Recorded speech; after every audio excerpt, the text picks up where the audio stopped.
Steve Temple. This is a stock Casset 3M.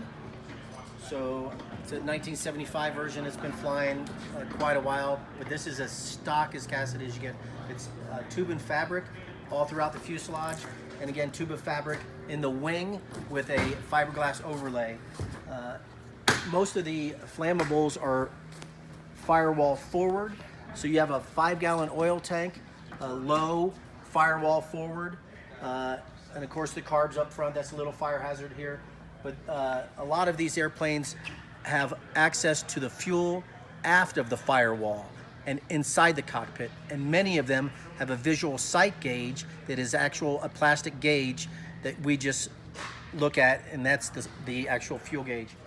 All of these canopy latches are different. This one is a squeeze. You can just see, you just squeeze these two levers together, and then the canopy will be manually opened. And sometimes they have a stop, sometimes they don't. And typically the seatbelt is not a full hooker harness, it's only a 4-point harness with a release on the pilot's right-hand side, opposite his D-ring, which would be on the left-hand side for the parachute.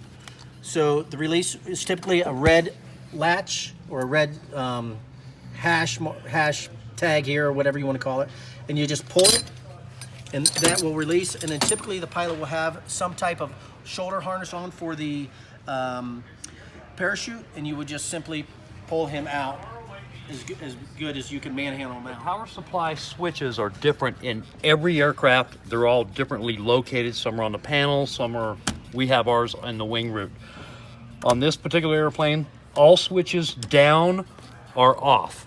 Our fuel selector valve is under here, which you probably won't be able to see it. Horizontal, fuel is on. Down, with the lever pointing down, fuel is off. And of course, in all the aircraft, mixture, throttle, full back, that shuts them off. All of these formulas have some type of roll cage or rollover protection, and it'll be right at the pilot's head height. So if the airplane is on its back, this should prevent it from crushing if it's not too hard of a rollover. So this should be protecting the pilot's head, and where I would grab it if it's on its back is about mid-wing, anywhere on the spar, if the wing is still intact, mid-wing, and just flip it over. And then extract the pilot as you get it over on its main gear.